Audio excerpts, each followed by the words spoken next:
The next element we are going to make our atom model for is boron. Boron came from Arabic burak, meaning borax.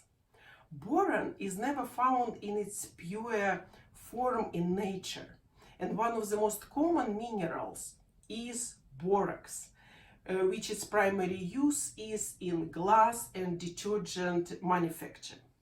The first borax mines in California were located in the Death Valley, and the famous system of the 20 mule team was developed to transfer borax ore over 165 miles from the mines to the train station.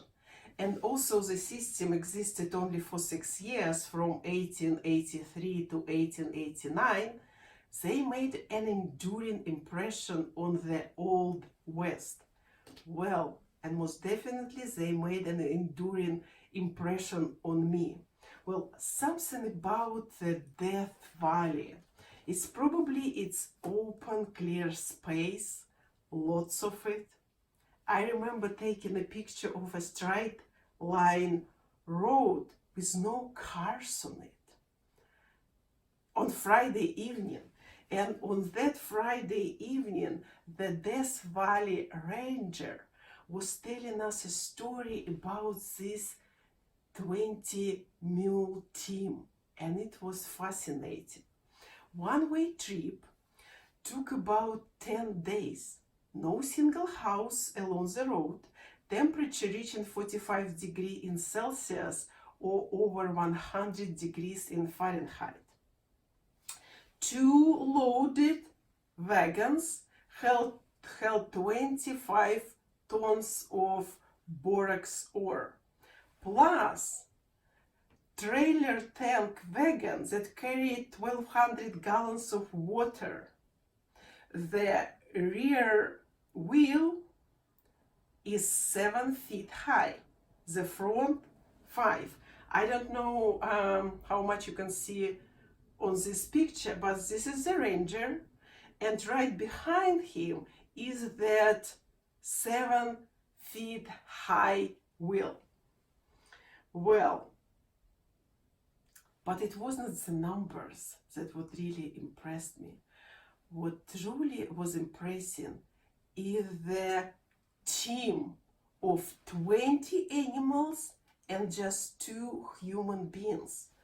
Here the driver, and the second one is his assistant. Well, the mules were selected for their intelligence, and the driver knew them all by their names. Well, the driver, on top to be a driver of these 20 animals, had to be a veterinarian, a blacksmith, and a wheelwright. And his assistant basically was wearing dozens of hats, from helping with the animals and equipment to making a camp at night, cooking, cleaning, etc. So imagine 22 souls in the middle of the desert called Death Valley, where the main challenge was making turns on winding roads. Each mule had its own responsibility to pull in the right direction at the right time. When the ranger was explaining to us how those animals had to jump, pull, and turn all in a synchronized manner, I tried to imagine that. And the only way they would make it was just to be truly a team, like one unit. And those drivers, I don't know, they must have been gods or semi-gods or something. Well, that was our lyrical digression into the heart of Death Valley. Well, but let us find our way back to our Boron Atom Model. Well, and as usual, we'll start with the protons. The atomic number gives us the information about number of protons, and it's 5. Well, we still have atom model for beryllium here, and for beryllium the model got 4 protons, so it means we would need to add 1 more proton on our model to make it boron. And we're gonna grab purple one, and we're gonna add it somewhere to the nucleus in the middle. And once we add it, we're gonna remove the beryllium card, because as you remember, once we added 1 more proton, it's not beryllium anymore. And let's make it boron. Let's figure out the number of neutrons and electrons. Well, for the neutrons, we'll be following the same line of reasoning we did for the previous elements we did atom models for. And so, not to repeat myself too much, I'm just gonna put this card out, and while we're estimating the number of neutrons for boron, we're gonna have this information in mind. So first, what we do, we're gonna look at the atomic mass. And atomic mass is the average of all the elements isotopes. Well, and if you look it up on Wikipedia, that's what you can find about boron's isotope. It says that boron has 2 naturally occurring and stable isotopes, B11, which means boron with atomic mass 11, and we just round it to 11, and B10, but they give us information that B11 constitute 80% of all the boron's isotopes. So we're good with the 11 number for atomic mass.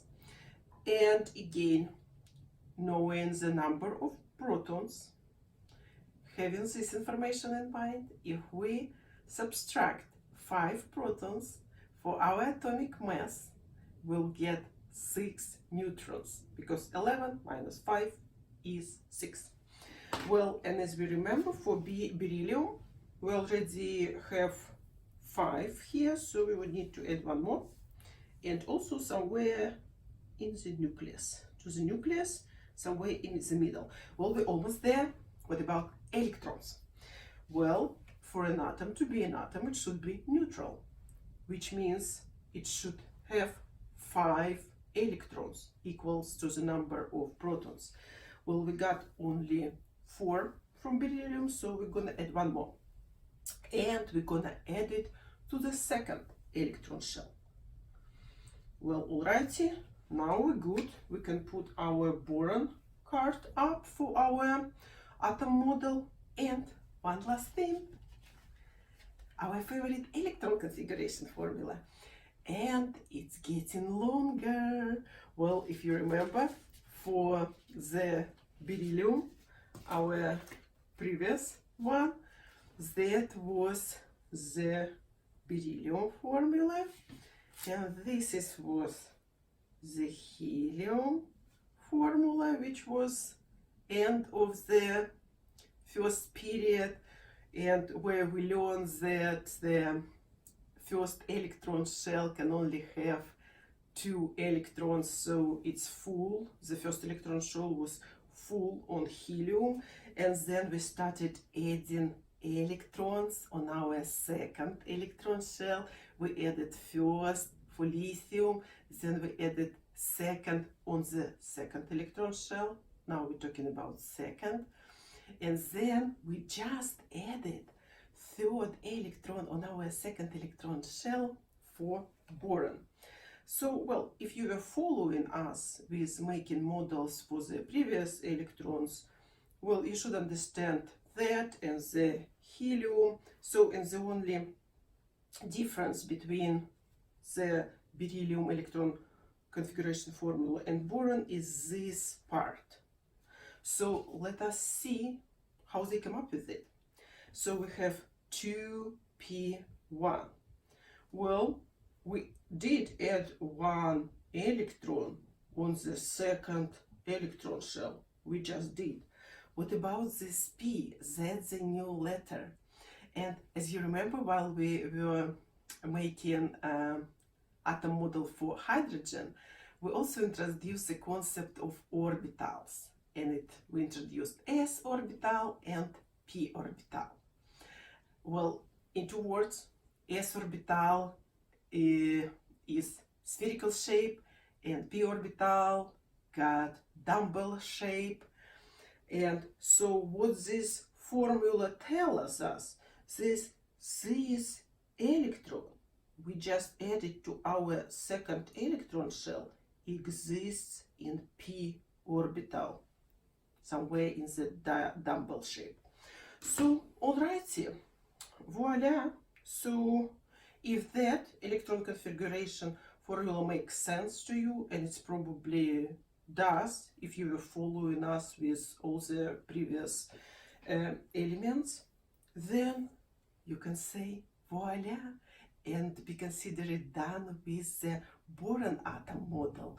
And we'll see you in the next video making our atom model for the next element on periodic table, which is carbon.